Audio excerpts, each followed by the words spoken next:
Mosca branca, uma das pragas mais temidas na agricultura, tem tirado o sossego dos produtores da região. O inseto não faz distinção das plantas e pode se alimentar de mais de 500 culturas comerciais e silvestres. Estamos recebendo aqui no estúdio o engenheiro agrônomo, mestre em agronomia e professor Ivan Bonotto. Seja muito bem-vindo, professor. Eu que agradeço a oportunidade, estou à disposição. Falando então da mosca branca, ela está presente no mundo todo? Sim, a mosca branca ela é pandêmica, ela está presente no mundo todo. Claro que existem mais de 40 biotipos da mosca branca, mas ela como espécie está disseminada no mundo todo, inclusive logicamente aqui no Brasil, evidente. Explica um pouquinho sobre esse inseto, professor. Este é um inseto, ou seja, a mosca branca, nós chamamos mosca branca, mas na verdade ela é realmente ela não é uma mosca, como nós conhecemos, como nós falamos essa mosca que temos no popular, essa mosca no popular. Na verdade ela é uma mosca verdadeira, ela é uma hemíptera, ela tem 2 pares de asa, ela infesta uma gama muito grande de lavouras, de culturas, inclusive de plantas daninhas, de ervas daninhas, onde ela hospeda, e se desenvolve, e depois passa para infectar outras culturas ou outras plantas, no caso. Ela tem um ciclo interessante, porque ela passa da fase de ovo para ninfa, de pupa e para adulto. Então é aí que são os problemas, porque ela se localiza na parte que nós chamamos abaxial, ou seja, a parte inferior da folha, onde ela se instala. E ali o que ocorre? Nessa fase de ninfa, que são várias fases, na verdade, falamos ninfa, mas são várias fases, é que é onde ocorre justamente, começam a ocorrer os problemas, tanto na fase de ninfa como na fase de adulto. Existem 2 tipos de danos, na realidade, que a mosca branca produz, que é o dano direto e o dano indireto. O dano direto, como ela é um inseto sugador, ela suga a seiva, e aí que está, ela vai sempre ser atraída por plantas que são ricas, seivas ricas em nutrientes.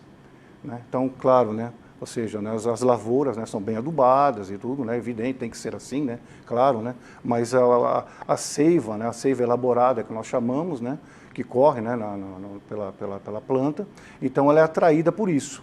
Então, o que ocorre? Ela suga essa seiva açucarada, que nós chamamos seiva elaborada, e aí ela excreta essa seiva sobre a folha, sobre os frutos, ou seja, onde ela está presente, ela excreta, e sob esse meio de cultura que forma nessa seiva açucarada, cresce um fungo, que origina aquilo que nós chamamos de fumagina, que é uma crosta escura, preta, como se fosse uma cinza, que cobre as folhas e os frutos, e isso evidentemente é um problema, porque diminui a área fotossintética da folha, ou seja... A radiação solar. Exatamente, a captação da radiação solar pela planta. Esse é o dano direto. Agora, o indireto são os vírus, porque a mosca branca ela é um vetor de vírus, de viroses. E aí, para cada cultura, tem as suas especificidades. São conhecidos mais de 130 viroses, relacionadas à mosca branca para as mais variadas culturas. E esse fruto fica um pouco esbranquiçado? Como é que geralmente fica o fruto? Então, o que ocorre na realidade, quando ela inocula, quando ela infecta a planta, ela inocula com vírus, o vírus, na verdade, ele desequilibra a planta do ponto de vista fisiológico. Tanto é que os gregos, lá no passado, lá na antiguidade, já conheciam os efeitos das viroses, e a própria palavra vírus ela é relacionada à palavra veneno. Por quê? Porque ela desequilibra a planta, do ponto de vista fisiológico. Então, o que ocorre? Claro, dependendo das culturas, tem os seus sintomas, mas geralmente, por exemplo, as folhas começam a ficar encarquilhadas, começa a ocorrer cloroses, ou seja, as folhas começam a perder a área fotossintética, que a gente chama de clorose, fica amarelado, clorose. Quando são culturas de frutos, ocorrem desequilíbrios na frutificação. Então, amadurece mais rápido? Aborta a flor. né, os sintomas do abortamento de flor, claro, queda na produtividade, se perde flor, lógico, a produtividade cai, né? Aí os frutos amadurecem, maturam de forma desordenada, tem pencas, no caso de tomate, por exemplo, pencas que tem frutos novos, né, ainda jovens, novos, e frutos já madurando, né? Os frutos perdem coloração, ficam esbranquiçados, formam aquilo que nós chamamos de uma forma de isopor, né? O que é o isopor? Quando você corta o fruto, lá dentro do fruto fica tudo esbranquiçado, como se fosse um isopor, né? E assim vai, ou seja, então do ponto de vista comercial é simplesmente complicado, é muito difícil. No tomate ocorre o fundo preto, predispõe a cultura ao fundo preto. O tomaticultor sabe que isso é muito complicado, é muito difícil, é relacionado a uma série de outras coisas, mas quando tem o ataque da mosca branca, isso se intensifica, né? Então, do ponto de vista comercial, o produto comercial, ou seja, o produto agrícola, fica realmente bastante comprometido, né? Perde o valor comercial. A gente teve relatos, inclusive, de vários, né, ataques, né, recentemente agora dessa mosca branca, prejudicando, lógico, né, os produtores, né, toda essa produtividade. E o que o produtor tem que fazer para evitar e para combater essa mosca branca, professor? Veja, né, eu gostaria só de contar justamente o fato, né, do porquê nós chegamos a isso. Né? Por que ela se tornou tão problemática? Por que ela tem sido tão problemática? Porque isso não é um problema agora, do momento. Né? Às vezes surgem algumas pragas, algumas coisas que... Condições climáticas podem também? Isso, às vezes tem certos picos de infestação que muitas vezes não se explicam.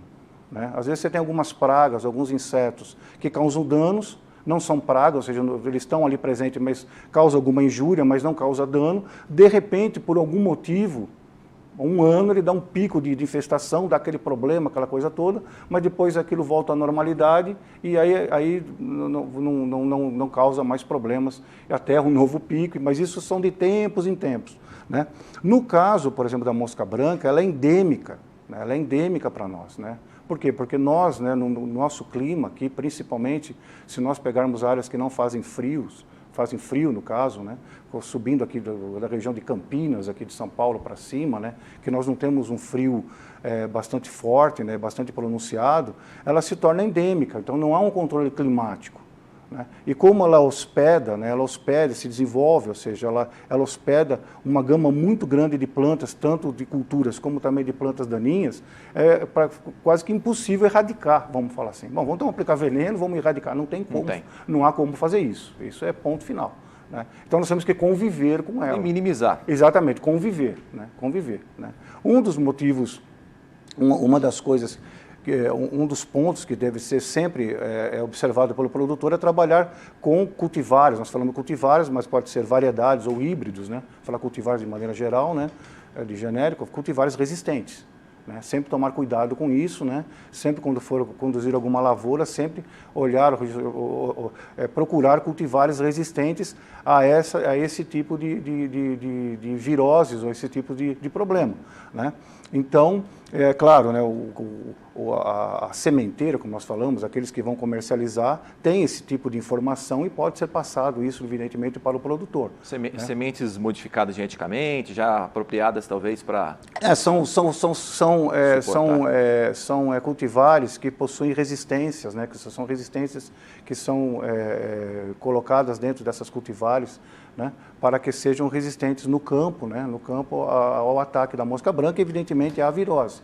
Né? Então, isso é um pacote, isso faz parte do pacote tecnológico, genético da cultivar. Né? É claro que quanto maior o pacote tecnológico, é mais caro, evidente, mas em compensação, evidentemente, você se cobre de um problema que você possa ter lá na frente. Uma coisa que tem que se tomar muito cuidado são os níveis de tolerância. Porque nós falamos resistência, muitas pessoas podem levarem ao sentido de serem imunes.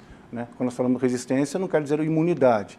Né? Você tem tolerâncias, né, baixa, média e alta, né, a determinado tipo de virose. Então, dentro desse contexto, né, você tem que justamente buscar cultivares resistentes e buscar informações em relação a essas cultivares, qual é o nível de tolerância, ou resistência, como nós falamos, para essa virose, né? E adotar um controle integrado, né? Por quê? Como que essa mosca branca ela hospeda, onde ela hospeda? Nas plantas daninhas também. Então, fazer uma dessecação... Não é simplesmente aplicar um defensivo e achar que está tudo certo. Não, exatamente que não. Exatamente não. Esse é um controle, é um manejo que nós chamamos de manejo integrado da praga. Então, você tem que controlar a planta daninha, né? Usar, logicamente, colocar a cultivar resistente na sua lavoura, né? Aplicar produtos específicos, procurar aplicar produtos específicos para esse tipo de inseto. E hoje nós temos várias opções, por exemplo, inclusive de pesquisas, né? A própria Embrapa tem um biodefensivo que foi divulgado, então... O que ocorre, né? Nós temos, logicamente, o tratamento tradicional com produtos inseticidas aí comerciais, né? Biológicos e químicos, professor? Os químicos, né? Ou seja, são dos grupos dos piretróis, organosfosforados, diamidas, ou seja, uma série de grupos aí dos neonicotinoides. Você tem hoje tem produtos desenvolvidos naturais, né? No caso, são produtos biológicos, né? São alguns produtos que já são lançados aí, que são à base de fungos, né? Fungos que são patológicos para a mosca branca, né? Ou seja, que causa problema na mosca branca, né?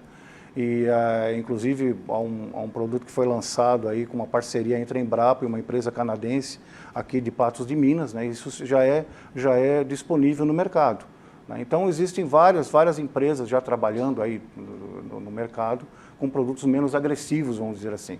Então, para quem trabalha com uma agricultura orgânica, né, uma agricultura ecológica, já existem opções para esse tipo de tratamento.